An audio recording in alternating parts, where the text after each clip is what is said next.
All right, what's going on, my camping friends? In this video, I'm going to be showing you how to hardwire a Progressive Industries. This is an EMS system, which stands for Electrical Management System. It is a surge protector along with a few other things. So you could go buy yourself just a surge protector for maybe like 90 bucks or 100 bucks, or you could buy one of these.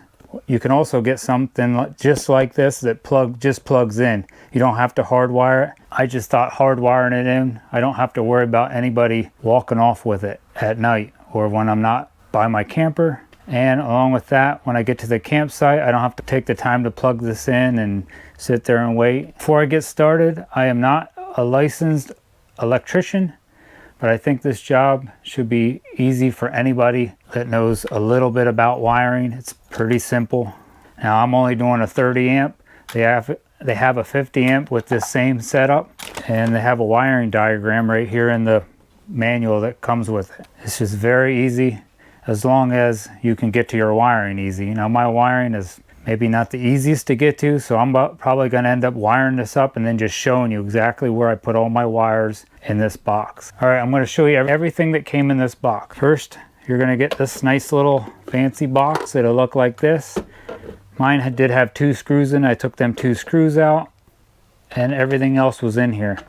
Even this little piece right here you had to take out of a bag, so just be careful because there's wires still connected to it. This is going to slip over our black wire.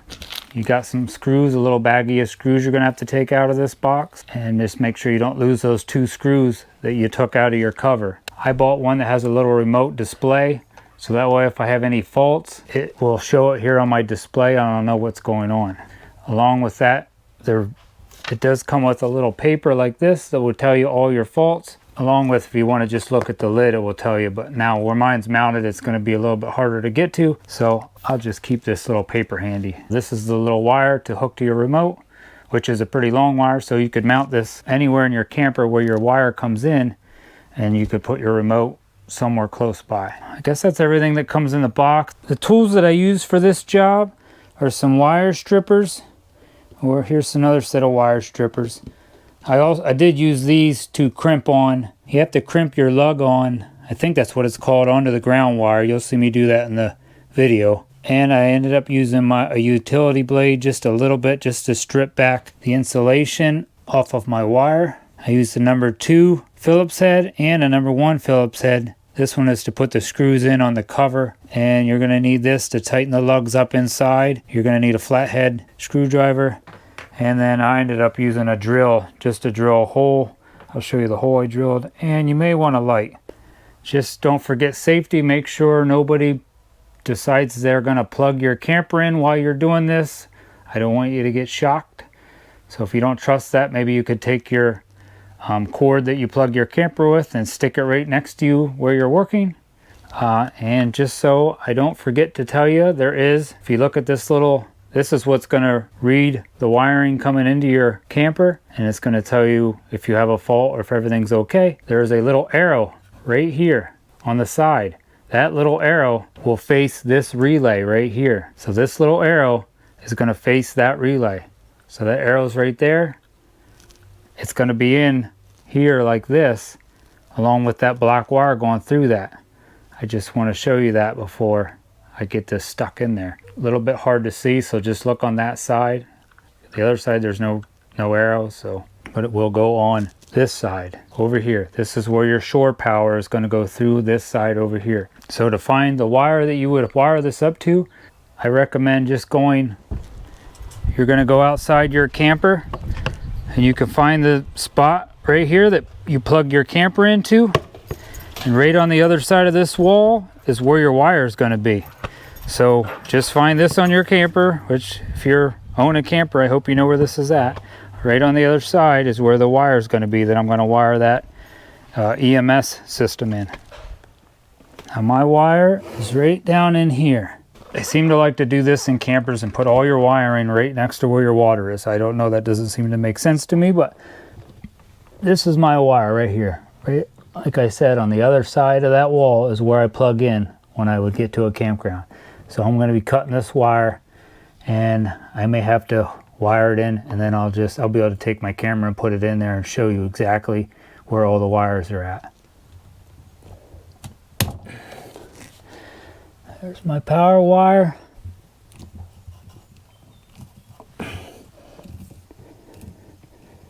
Now I'm gonna have to strip back some of this wire. I might be able to get this out here so you can see. Maybe. Let's kind of look at this. Some of this orange, this insulation that's over this wire, I'm going to strip back some of this. And I want to see approximately how much, because I want some of this orange to go inside this box just a little bit and give me a little extra. So maybe back to there.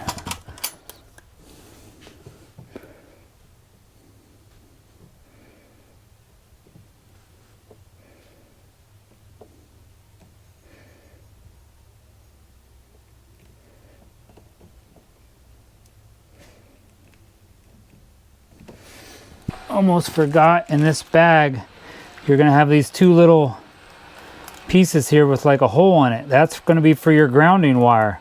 So that's going to have to get smushed over your grounding wire that you're going to ground to this grounding bar inside your box right here. Once I get these both cut and stripped back, I'm going to crimp this on. Now you can either use probably a set of pliers to do that, or my other set of wire strippers has a spot right here to crimp that. Or just a big set of pliers will do that. Just be real careful you don't... Oh, there, just that little piece was holding it. Do not cut into this insulation inside. Now I can wire this side up. This goes to my camper. Really pay attention so you don't wire these up backwards. I would put your box down, like, and put your manual down and orient so the picture, like I'm looking at the picture, so my box is laying the same exact way this picture is laying. So I'll know my shore power has to go in this side. When I'm looking on this, my shore power will go in this side. See those little round things there? And then this side is what's going to go to my camper. Let's wire this over my grounding wire, which is your bare wire here. Give that a good tug, make sure you're on there good and tight. I'm going to strip back some of this insulation.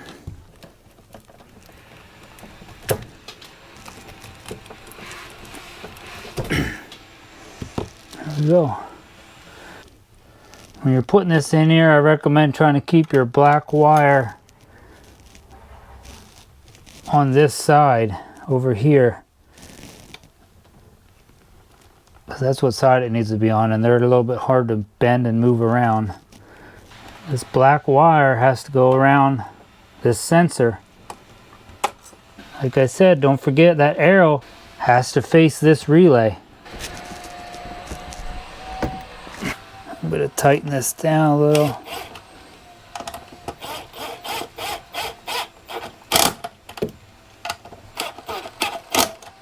So this white wire will go on this side. There's a T2 right there. And tighten that up.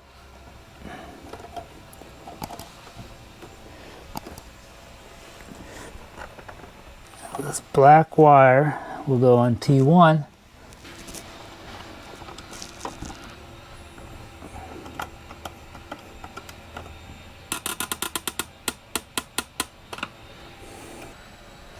I'm going to hook my ground wire up.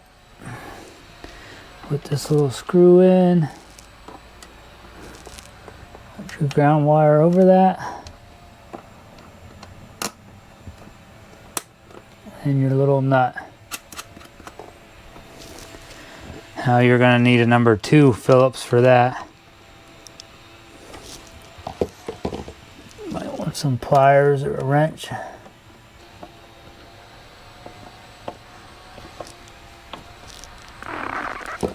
Alright, that's that side. Now I'm going to wire up this side. This side over here, right next to where this piece is at, which I think is part of your, if it takes a surge, that'll blow out. Yeah, I think you can have this replaced so you don't have to buy a whole nother box. This has a lifetime warranty on it. All right, let me get this side wired up, and I'll get back to you because it's going to be really hard to show you. My wire's way up here. Here's another tip too before I forget. If you're in like a hard to reach spot, make sure you loosen all these little lug nuts up before you get it into that spot. So that'd be one thing you don't have to try to do if you're in a tight spot. All right, I got it all wired up. Like I said, this wire is coming from outside, from the wall of my camper, from way over there, from where my plug would be on the outside of my camper. So that wire comes in on the same side as where these big blue things are at. Now you have your white wire will go on this side. It's real simple because there's already white wires connected on that side. Your black wire here, and you can see there's black wires right underneath that on this side. And then you're going to have your grounding wire right here that goes into your grounding screw that came in that little bag. And then then on the other side is the wire that's going to go to your camper and supply you with power. And make sure that arrow is facing this relay, and it goes over the black wire. Now you got your white wire on T2 and your black wire on T1. There's a little, it's a little bit hard to see, but it's right there and right there. And then and the same thing on this side, you put your grounding wire here. Now I got to try to mount this in, and I think I changed my mind. I think I'm going to try to put it on this side, because if I put it on this side, the screws are going to stick out over here. So let me mount that. All right, I did get it all mounted in here, and I got this all tightened up. Yeah. And then my remote wire is plugged into there, and I ended up fishing it up through this wall cavity right here. It goes up through here, comes out here. And just make sure these edges aren't sharp. I smoothed out these edges on the hole. This is where I drilled that hole. And here's my remote, which you have a switch here where you can put it on normal use or bypass. And this will give you all your faults right here. All right, plugged my camper in, and I'm plugged into just a normal 120 outlet in my house. I also have a 30 amp that I can plug into. Would probably read this a little different, but it looks like it's working. It runs right through. If you can see that, it says 119, 120, 4 amp, 60 hertz, and E0. You'll see it says E0. That's normal. So we're good to go. And it's in normal use. There, I turned on my air conditioner. Now it is reading 15 amps. So now I know how many amps I'm pulling. So far, I like this Surge Protector EMS system. It's pretty cool that it's going to show you how many amps also that you're pulling. Alright, well that's about it. That is how I hardwired my Progressive Industries EMS system, or what some will call just the Surge Protector. This does a lot more than just protect your camper from surges. I'll put a link to this down in the description for a 30 amp, and I'll put a link for a 50 amp. And then if you don't want to do any of this hardwiring, I'll put a link to this same system that you can just plug your camper into and then plug into the outlet at the campgrounds. Just make sure if you do get one of them that you chain it fast somehow so somebody does not walk off with it. Alright, please give this video a thumbs up and hit that subscribe button to help support my channel. Thank you very much, and God bless to all you guys out there camping. Hopefully I'll see you around. Have a great summer.